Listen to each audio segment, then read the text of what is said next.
Boa tarde, pessoal. Vocês estão me ouvindo? Quem está me ouvindo, então, ótimo. Só o microfone. Obrigado. Boa tarde, pessoal. Meu nome é Tarcísio Novaes, sou arquiteto de soluções aqui na Databricks. Boa. E eu sou o Victor Rodrigues, também arquiteto aqui da Databricks. Hoje nós vamos estar apresentando para vocês sobre simplificação e geração de valor de dados com IA generativa e como o Databricks facilita o uso para vocês. Depois da nossa apresentação, a gente vai ter dois excelentes use cases com a Arezzo e com a Prodesp, falando sobre os benefícios de utilizar essa técnica que a gente vai apresentar aqui para vocês e o impacto no negócio. Tá?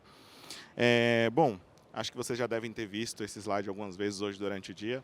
Basicamente, a gente sempre começa falando de GenAI sobre evolução de maturidade de GenAI, né? Quando estamos prontos para isso. Então, sempre vem aquelas perguntas. Qual a sua estratégia para GenAI? Quais são os seus use cases que você quer implementar com GenAI? E o que você está construindo com GenAI hoje? Isso ajuda você a guiar e a drivar e a entender o seu negócio quando você deve utilizar e quais use cases estão prontos para esse cenário. Isso ajuda você a construir a sua maturidade com GenAI. Para isso, a gente vai falar um pouquinho de alguns conceitos. Vamos começar com o Vector Database, né? Então, a gente fala tanto sobre GenAI, estamos falando sobre RAG, a gente ouve sobre VectorDB. O que é um Vector Database? Né? É um banco de dados vetorial otimizado para armazenar e recuperar embeddings, né? Mas e o que são embeds? Né? São representações matemáticas do conteúdo semântico, geralmente texto ou imagem, são gerados por um LLM e um componente-chave para o GenAI. Então, acho que a gente está ok aqui com com nivelamento de conteúdo, certo? Ou mais ou menos como eu.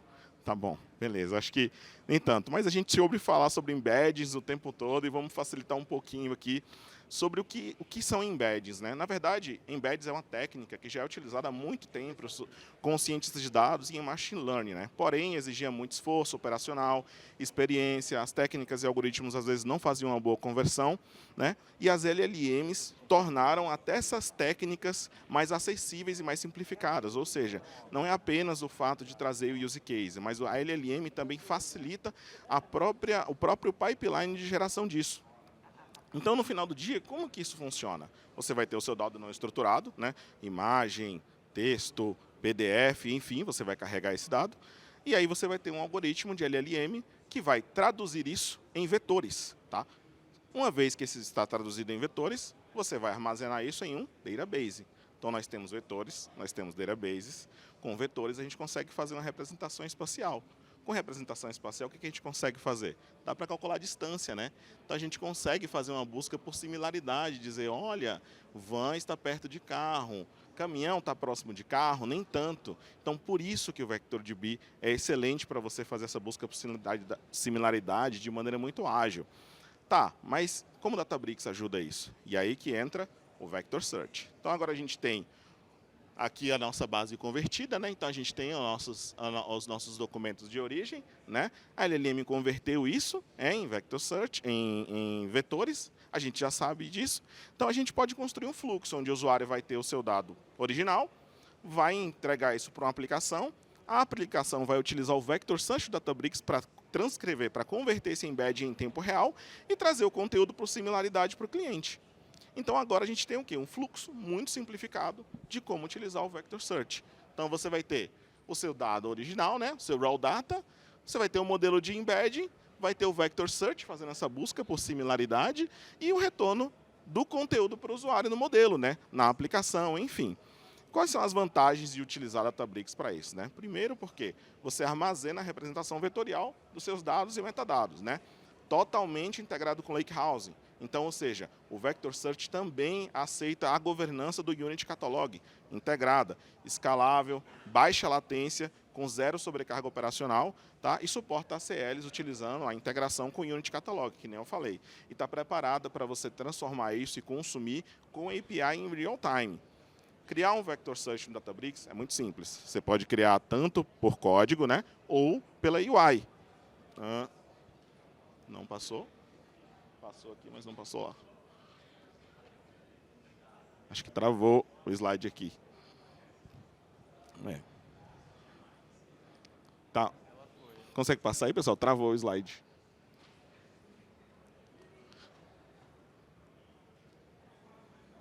Quem é que tá? Travou o slide. Bom, a ideia é que vai ter um GIFzinho que mostra como é simples você criar um vector search. Pela própria UI do Unity Catalog, você vai lá na sua tabela, você quer criar um vector search em cima dela, você não precisa literalmente desenvolver um código. Você pode utilizar as APIs do Databricks ou a UI, vai na tabela, cria o vector search, escolhe qual algoritmo de embedding, ou seja, o embedding pode ser gerenciado. Opa, foi, aí. Aqui, o embedding pode ser gerenciado, tá? Então você escolhe aqui. Quando você faz isso, usa o Vector Search da Databricks para fazer isso. Toda vez que você utilizar ele, ele já vai converter o embedding automático para você.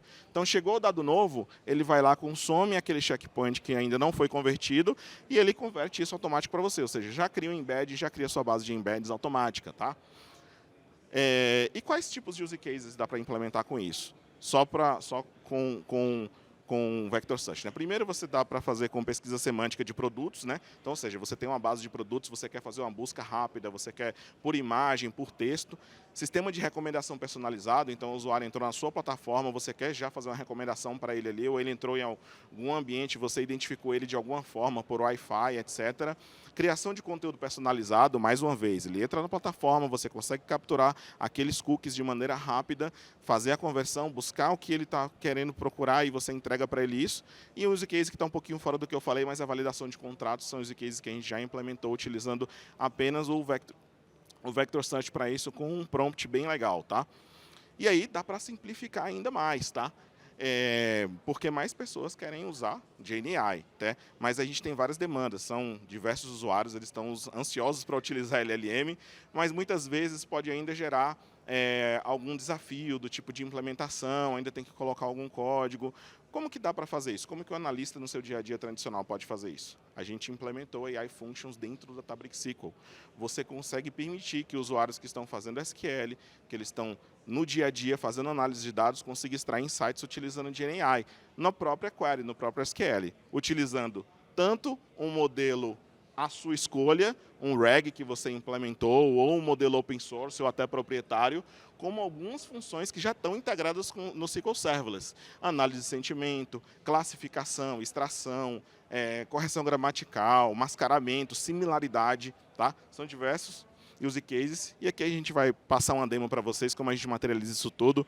O Vitor vai apresentar aqui para vocês. Bacana, pessoal. Então vamos lá, rapidinho, para mostrar. Na verdade, então assim, a gente vai mostrar a demonstração aqui em duas partes. Vocês estão me ouvindo bem? Só para ter certeza? Boa. Então, em duas partes. A primeira a gente vai se imaginar ainda no momento de compra. Então, imagina o início da jornada do cliente aqui, para ver se, bom, eu quero encontrar um vestido, eu já vi um vestido na loja e eu quero encontrar alguma coisa parecida, né? Normalmente só aqueles filtros, busca textual não me ajudam muito, né? Se eu puder fazer isso por imagem, fica muito mais simples. Então esse vai ser um caso de uso que a gente vai mostrar aqui.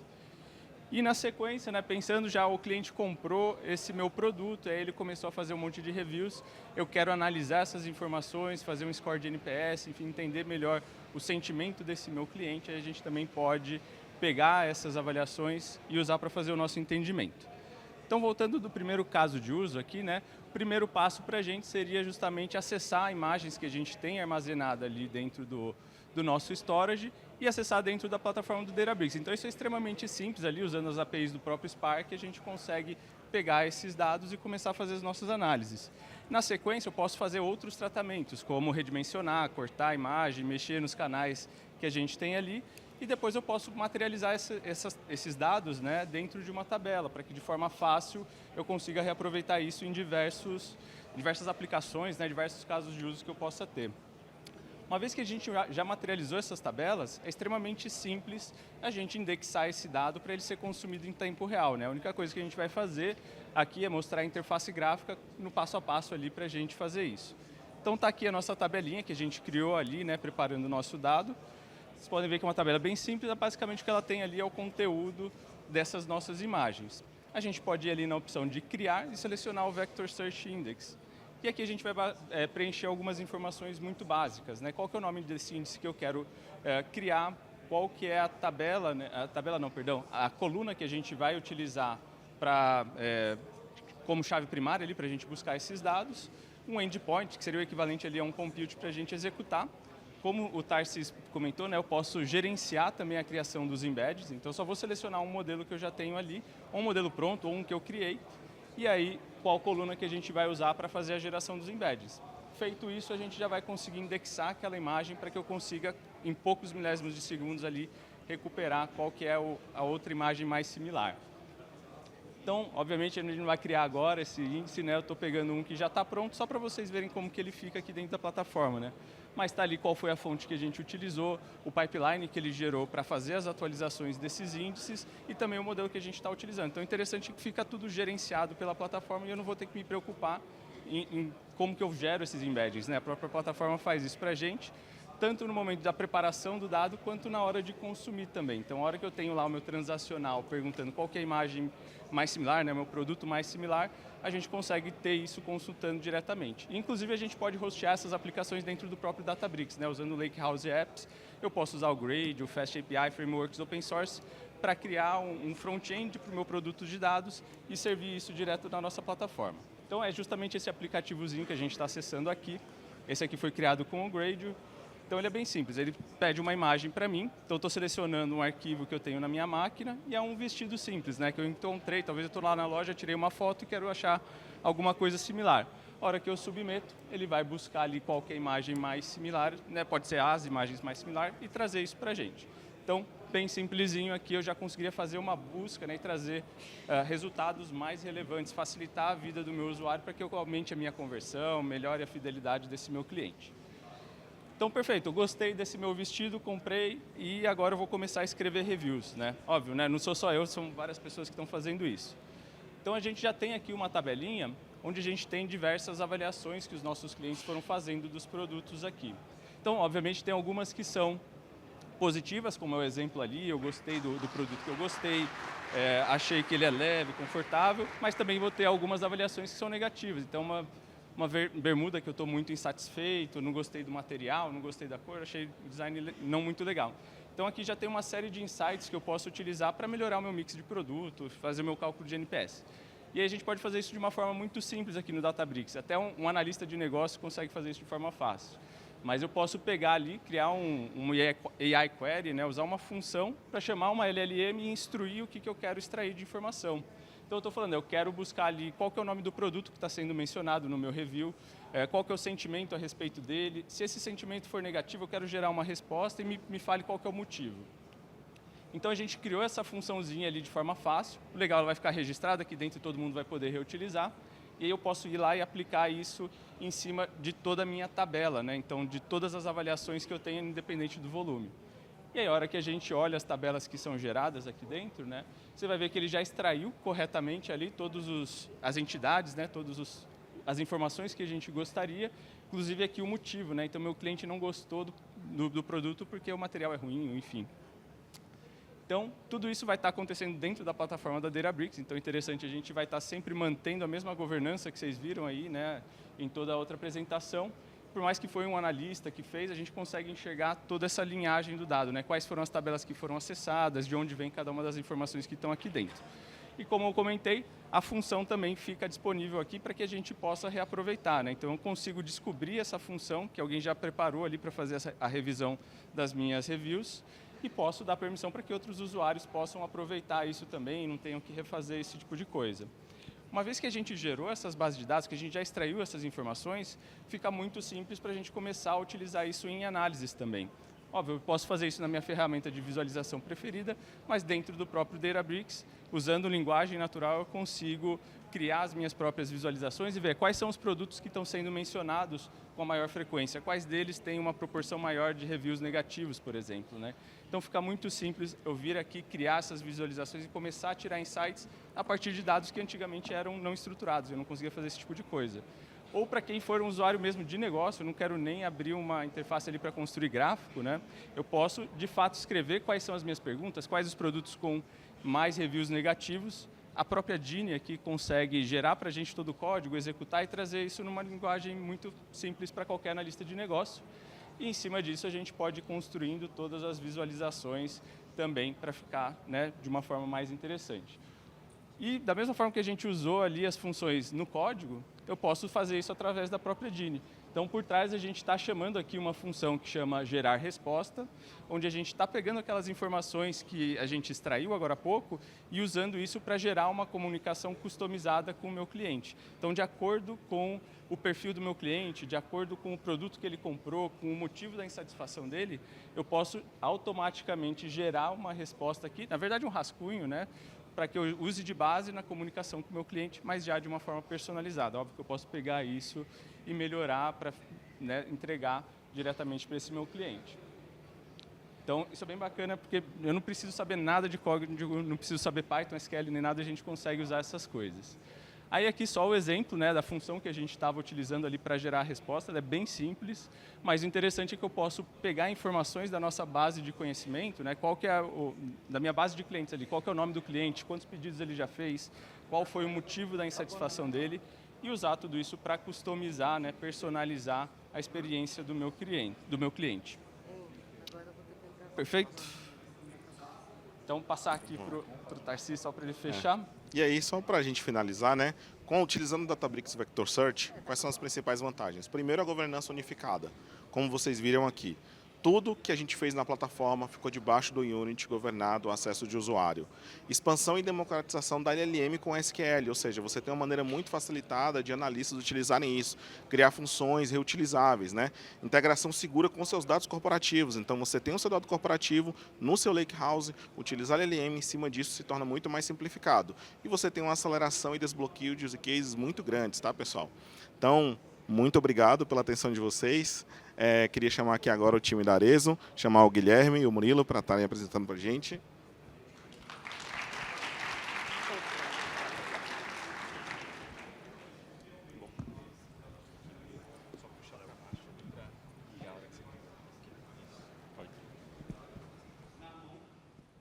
Boa tarde, gente. Vocês me ouvem bem? Legal. Bom, prazer, eu sou o Murilo, diretor de dados da Arezzo & Co. Boa tarde, gente. Sou o Guilherme, sou o head de dados da Arezzo. E hoje a gente veio aqui para contar para vocês, né, um pouco de como a gente vem gerando valor através de dados, através de IA, através do Vector Search. E para começar, eu queria contar um pouquinho, né, da Arezzo & Co. Né? Então, muitos de vocês conhecem a nossa principal marca, que é a Arezzo, seja porque vocês já compraram para alguma mulher na vida de vocês, seja porque vocês já viram a fatura de cartão de alguma mulher na vida de vocês, ou seja, né, porque alguma mulher perto de vocês acaba comprando. Mas a gente era a maior House of Brands do Brasil. Né? Então, quando a gente fala no nosso grupo, a gente está falando aí, né, de um grupo que tinha 17 marcas, quase 6 milhões de clientes. A gente está falando aí de quase 6 bi em receita nesse nosso negócio aí principal, né, de calçados, bolsas e acessórios. E quando a gente fala, né, do que a gente vem construindo ao longo dos últimos anos, a nossa companhia multiplicou de tamanho por 5 nos últimos 10 anos. E nos últimos 3 anos, a gente teve um crescimento muito acelerado, mas muito acelerado mesmo. E esse crescimento... acho que não está passando aqui também. Mas vamos lá. Foi. Esse nosso crescimento, ele foi muito motivado pela nossa estratégia de fusões e aquisições. Então, tudo isso daí começou em 2019, com o licenciamento da Vans. Hoje a gente representa a marca Vans no Brasil. E a partir dali, a gente fez a aquisição da Reserva, a gente comprou a Troc, que é um brechó online, e muito mais marcas que vieram na sequência. Né? A última delas havia sido a Paris Texas, que é uma marca aí italiana. E, né, mais recentemente, a gente se tornou a maior House of Brands de moda da América Latina. Né? Então, aqui a gente diz com muito orgulho, né, que a gente passa a se chamar Asas 2154. Né? E na última semana, eu tive lá na Bolsa participando do relançamento da nossa companhia. Né? E por que isso acontece? Isso acontece porque a gente faz uma fusão, né, muito grande no mundo da moda com o Grupo Soma, e passa a ser organizado agora em 4 grandes unidades. Hoje a gente vai falar dos nossos cases de Arezzo & Co, mas eu queria compartilhar com vocês, né, que desde semana passada a nossa companhia passa a ter também marcas de vestuário feminino. A gente está organizado também numa business unit de vestuário masculino, representado grandemente ali pela reserva, e também tem a nossa BU de vestuário democrático com a marca Eric. E a gente passou a ter 34 marcas, mais de 2.000 lojas, né, e a nossa receita em 2023, somada entre Arezzo & Co e Soma, representa aí cerca de 12 bilhões. E quando a gente fala de dados, né, especificamente, e a conexão com toda essa estratégia do negócio, é muito importante de mencionar que desde 2018, todo ano a gente faz o nosso Investors Day e todo ano a gente leva informações de como a nossa estratégia de dados evoluiu e também o que a gente vai fazer no ciclo seguinte. E quando a gente fala disso, né, a gente tem uma história que é super legal, porque a nossa área começou como uma área de BI e ela passa a ser uma diretoria de dados muito conectada com todo esse trabalho que a gente vai mostrar para vocês. Então, quando a gente começa como BI, o nosso foco era receita, era CRM, mas era muito focado em Analytics, e ele passa aí a trazer AI, passa a ter uma engenharia mais avançada, muito organizado nesses 4 grandes pilares onde a gente atua hoje. Quando a gente fala desses 4 grandes pilares, a gente está falando aí de um pilar de engenharia muito forte, um pilar de Analytics, um pilar de AI e um pilar também aí de Data Fluency e cultura de dados. Boa. Vamos lá, gente. Acho que só antes de entrar nos cases de inteligência artificial, para a gente falar, acho que é só voltar um pouquinho no tempo para resgatar o trabalho que a gente fez. Não está passando aqui também, gente. Agora foi. A gente tinha um desafio grande lá em 22, antes de a gente começar isso, que basicamente a gente tinha um volume muito grande de fontes de dados e dashboards, uma desconfiança muito grande dos dados e uma baixa adesão do negócio. Então, para que a gente conseguisse vencer isso e falasse da utilização de AI dentro da nossa estratégia, a gente tinha que corrigir isso, né? Então a gente montou no primeiro momento uma estratégia, a gente quebrou em 4 pilares, né? Então o primeiro pilar que a gente fez essa fundação, a gente organizou a nossa arquitetura, um segundo passo para democratizar os dados, depois vocês vão ver que a nossa estratégia hoje como área é ser uma área habilitadora, então a gente fornece as ferramentas e as soluções para as áreas conduzirem essas soluções, a gente fortaleceu o que a gente tinha de Analytics e BI, e aí sim a gente conseguia avançar nos casos de uso de inteligência artificial, tá? Então, no primeiro momento, a gente reconstruiu toda a nossa arquitetura, né? O Databricks aí é o nosso lakehouse que a gente utiliza fortemente para resolver esses problemas, que basicamente, o que a gente focou aqui? Ter uma arquitetura o mais escalável e agnóstica possível para a gente conseguir avançar, que a gente conseguisse entregar os dados de uma forma confiável e rápida para o negócio e a gente gerasse essa confiança deles, né? Então, se vocês olharem os números aqui, a gente conseguiu aumentar muito o nosso uso de área, a gente aumentou em quase 70%. A gente reduziu o que a gente chama de dados primários, a disponibilidade em quase 85%, e a gente aumentou em 3 vezes o número de dados que o negócio tinha necessidade e a gente não conseguia entregar, com um custo quase 50% menor de processamento, tá? Isso nos ajudou também a organizar toda a nossa parte de Data Viz, de Analytics. Então a gente focou muito forte em reduzir o número de relatórios e deixar os dashboards principais de uma forma muito usual. Então a gente gastou muito com UX, com UI, para deixar o dado pronto com uma tomada de decisão muito rápida.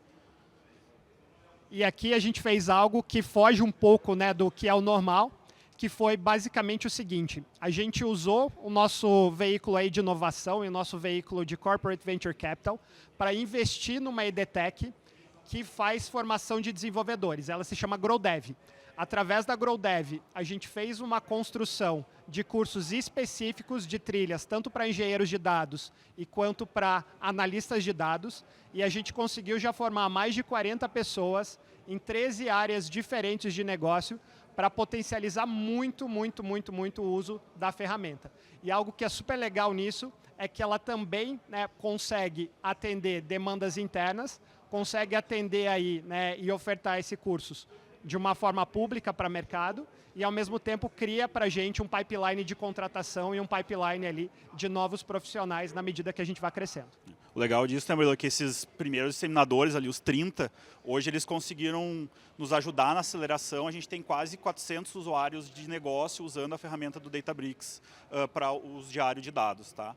Então, tudo isso que a gente fez proporcionou que a gente pudesse olhar para uma estratégia mais robusta de dados. Então, o que a gente fez? A gente olhou para a nossa cadeia de valor e a gente tentou entender quais eram as oportunidades de dados e AI que a gente tinha. Tá? Então, a gente mapeou quase 150 demandas que a gente tinha um objetivo. A gente tem tempo e dinheiro finito. Né? Então, a gente usou 3 quesitos para a gente poder priorizar.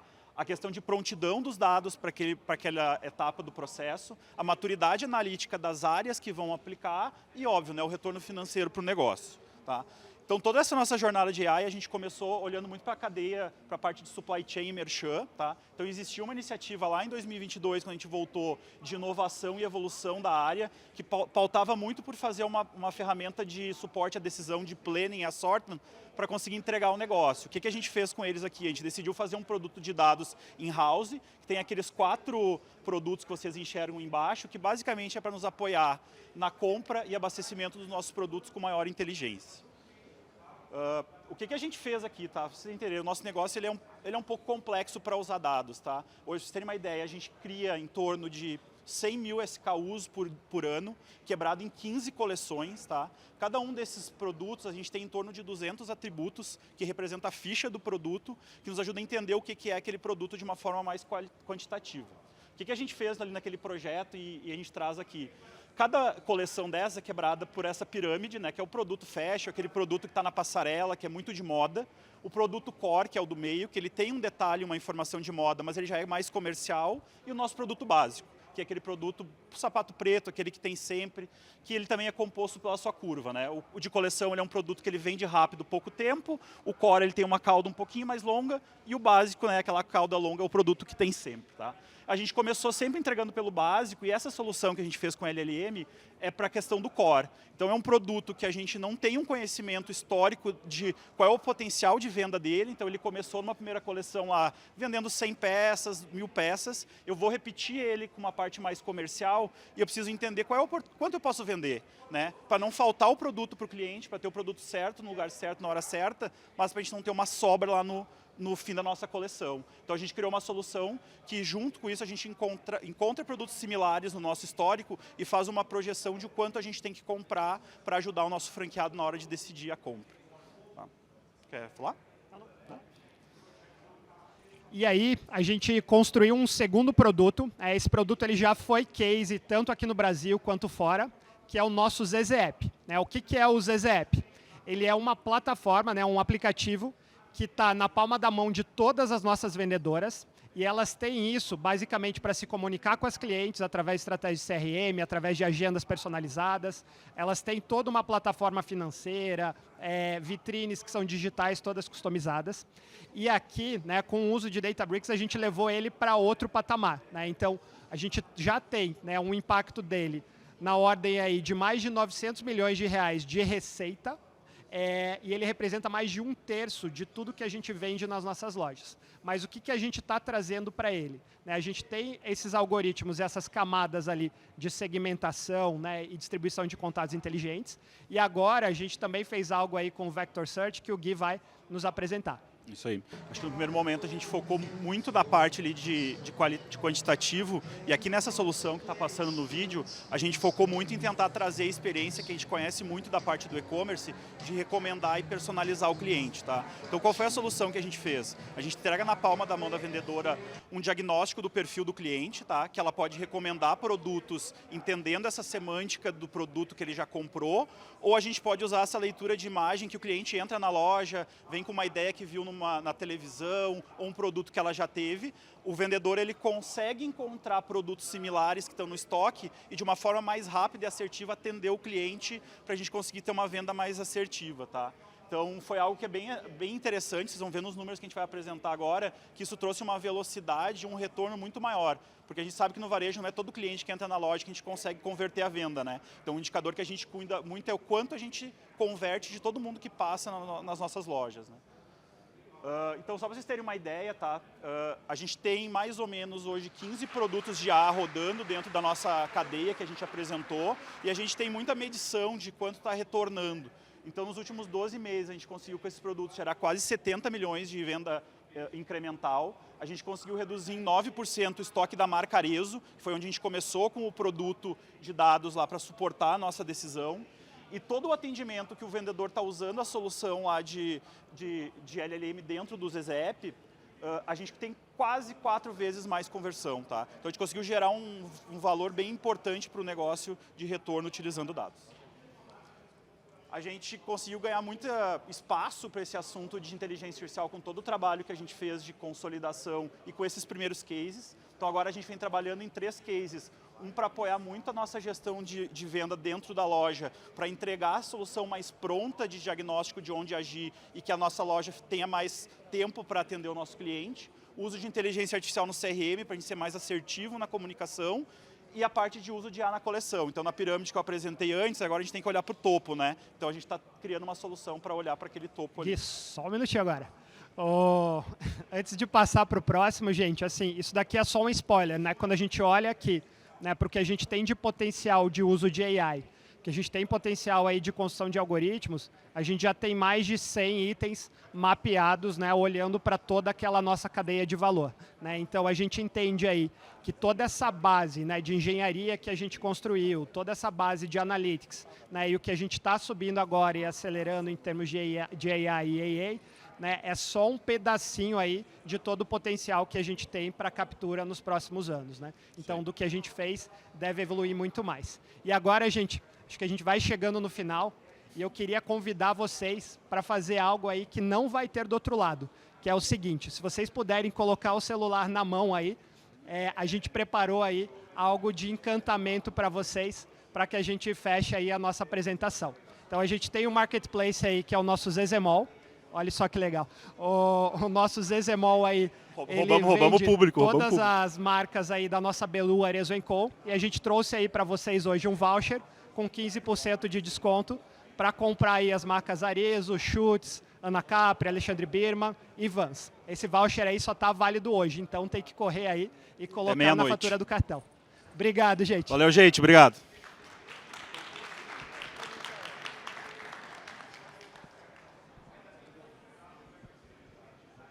Obrigado, Murilo. Obrigado, Gui. Aí, vão comprar com voucher da Arezzo? Legal. Então, agora a gente vai entregar um grande desafio por Orlando, que é a última apresentação, que separa o final da sessão ao happy hour. Orlando, palco todo seu. Obrigado.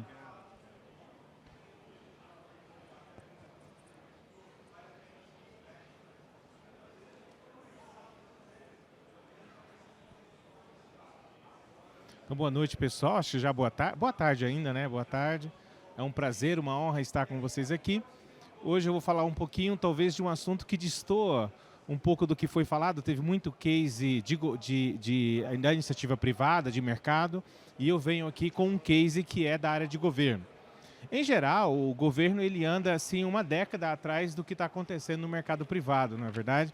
E eu venho experimentando isso porque sou servidor público federal desde 2014, né? Sou servidor público federal e venho trabalhando, né, desses anos com dados dentro de governo. E até o ano passado, em maio do ano passado, eu estava no governo federal trabalhando como diretor de gestão da informação da Casa Civil da Presidência da República. Recentemente, no governo Lula, trabalhei como subsecretário de gestão da informação da mesma Casa Civil. E no governo federal tivemos a oportunidade de fazer várias interações e trabalhos relacionados, né, ao uso de dados para tomar decisão. Inclusive, fomos o responsável por realizar 2 transições presidenciais baseadas em dados. A transição presidencial Temer-Bolsonaro e Bolsonaro-Lula, estive conduzindo as 2 transições na parte de dados e informações. Mas, diferentemente do que aconteceu no governo federal, onde eu tinha muito pouco acesso à tecnologia de ponta, recentemente, né, no caso de maio do ano passado, fui convidado pelo governo Tarcísio a ingressar, né, aqui na Prodesp, na empresa de processamento de dados do Estado, para trabalhar, né, essa experiência de gerar dados para a tomada de decisão, né, no âmbito do Centro de Governo do Estado de São Paulo. Então, eu vim com a missão de construir aí para, né, o governador Tarcísio e os secretários do Centro de Governo essa solução chamada Gabinete Digital de Administração Pública, uma solução idealizada pelo secretário de Governo Digital, Caio, e nós estamos trabalhando nesse projeto há 12 meses, né? Então, esse projeto, ele nasce com esse propósito, tá? Ele, ao mesmo tempo que é uma ferramenta tecnológica, é uma metodologia de gestão que o objetivo é dar evidências para tomar decisão, né? E com o objetivo de fornecer uma informação qualificada, solução analítica e que dê esse suporte a tomar decisão para o centro de governo. Então, significa ali os secretários em torno do governador Tarcísio.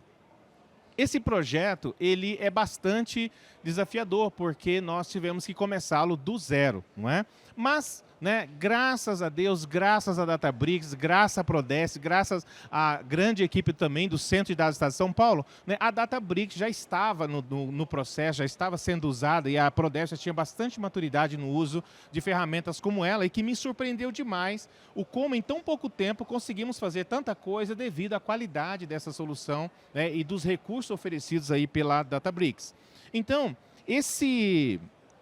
em apenas 12 meses, né, começando praticamente do zero, né, juntamente com uma equipe, né, que foi se formando o tempo, e uma parte dessa equipe está aqui, e eu queria agradecer muito essa equipe que me ajudou a chegar até aqui, não é? Uma equipe de engenheiros, cientistas de dados e analistas de negócio, que nos permitiram chegar a esse ponto. E hoje, 12 meses depois, todas essas áreas do governo do Estado de São Paulo já estão modeladas na forma de data warehouse, com altíssima qualidade dos dados, tratados, organizados, validados pelas áreas de negócio. E vocês veem aí que tem desde a estrutura administrativa do Estado, passando pela força de trabalho, as despesas, receitas, né, a arrecadação, execução orçamentária e financeira, toda aí a gestão das emendas parlamentares e transferências, né, para as instituições, relacionamento parlamentar, questões eleitorais, compras, serviços públicos, o atendimento ao cidadão, né, do agendamento à avaliação da satisfação do cidadão, né, nós já temos isso trabalhado e organizado,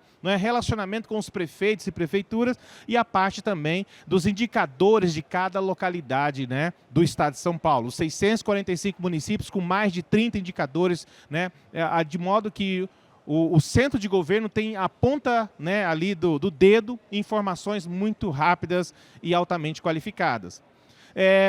O volume de dados nosso não é um volume expressivo, tendo em vista que nós trabalhamos com a informação estratégica, nós não trazemos a informação na granularidade baixa, né, para efeito de operação. Nós usamos para efeito de tomada de decisão em alto nível. Por isso, mas mesmo assim, nesse período nós processamos aí em torno de 2.8 tera de dados, não é? Temos aí em torno de 30 datamarts, não é? Nós temos mais de 30 painéis de BI desenvolvidos aí para poder dar suporte a essa tomada de decisão no centro de governo. As ferramentas que nós utilizamos, massivamente o nosso trabalho é feito sobre Databricks. Da ingestão à análise de dados, não é? Grande modelagem, ingestão, modelagem, processamento, limpeza, todo o processamento e organização delas estamos fazendo em Databricks. Agora, recentemente, nós estamos trabalhando junto com as áreas de operação e a área do Centro de Dados do Estado de São Paulo para avançarmos na implantação do Unity Catalog, né, e também com o uso agora de GenAI. Nós estamos experimentando isso e quero trazer para vocês como o GenAI está nos ajudando no processo, né, de desenvolvimento desse gabinete digital e em como alcançar a sua missão. Na parte de visualização de dados, nós usamos intensivamente o Power BI como solução para consumo. A diretriz que eu recebi na hora de fazer essa solução, né, quando me deram a missão, é que fizesse uma solução com essas diretrizes. Uma solução que possa ser desenvolvida com foco total no usuário de negócio. Não era uma coisa para engenheiros de dados, nem para cientistas de dados. O foco era entregar na mão do gestor público e dos seus assessores, né, algo que eles consigam rapidamente entender e utilizar no seu dia a dia. Né? E, além disso, né, estávamos prevendo entregar também, né, os meios e os recursos necessários para facilitar e democratizar esse uso, né, tanto dos dados quanto das informações, mas também dos produtos e ambientes. E, além disso, garantindo, né, governança, segurança e proteção de dados. É uma missão bastante simples, mas eu quero chamar a atenção para essa questão da democratização do uso. Como o objetivo era fazer algo que o pessoal de negócio conseguisse usar com muita facilidade, então, já no momento do design de qualquer, né, método que nós fosse, de qualquer processo de modelagem de dados, nós já pensávamos no usuário.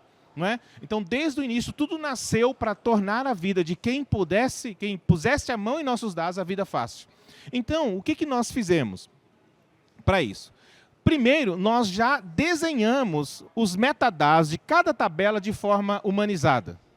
Tá?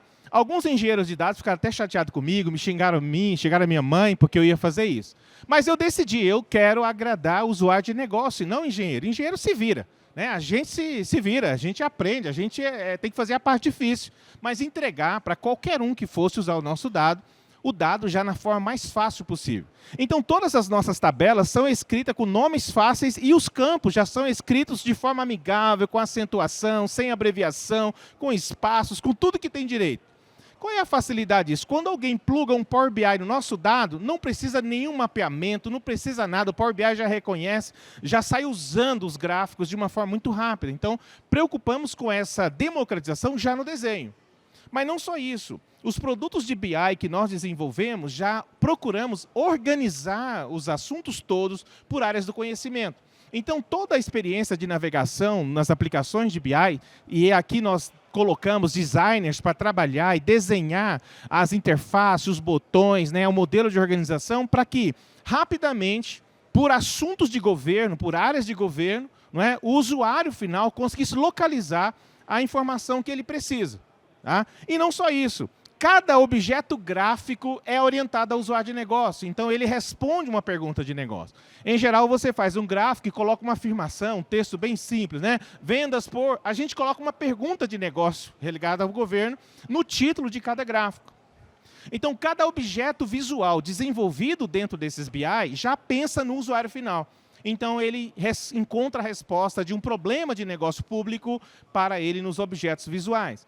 Só que, quando eu fui apresentar essa solução para o governador, eu levei 3 dias para revisar todas as telas de informação que nós tínhamos. Então, não dava para entregar uma solução assim, onde uma pessoa leva horas para achar a informação. Então, nós, visando a democratização, integramos o catálogo de perguntas de negócio dentro da própria solução de BI. Onde ele pergunta, ele procura a pergunta de negócio e quando ele clica na pergunta, o BI já direciona ele para aquela tela onde tem aquele gráfico que ele tem a resposta para aquela pergunta.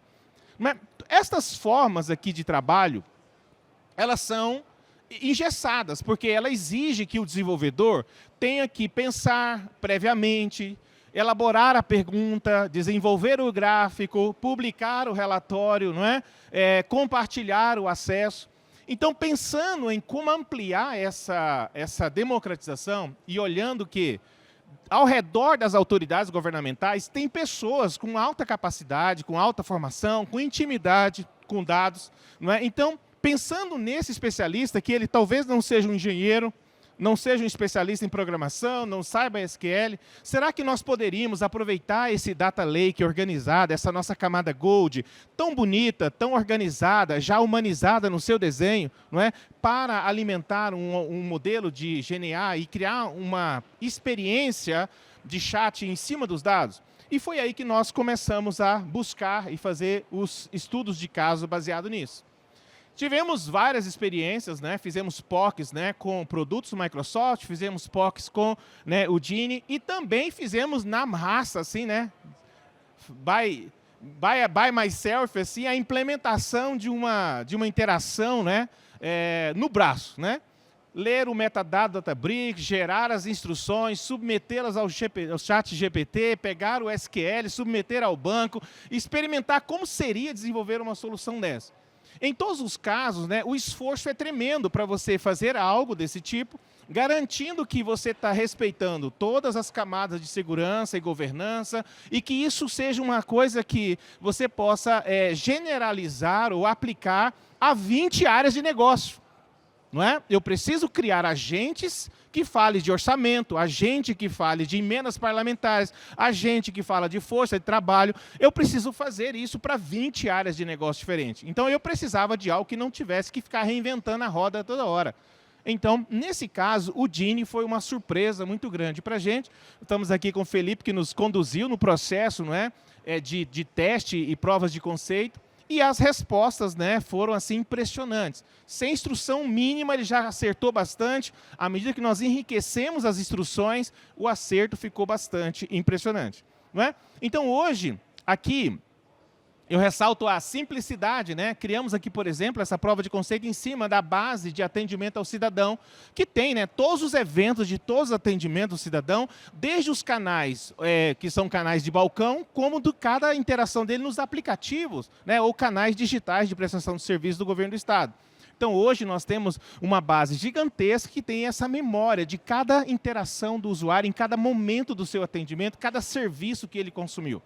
E nós precisávamos, então, testar. Vamos testar, então, logo no nosso caso mais complexo. E foi bastante simples ao criar ali, né, o ambiente, né, adicionar as tabelas no nosso modelo de dados, né, já em formato de eventos, né, em uma forma de um data warehouse.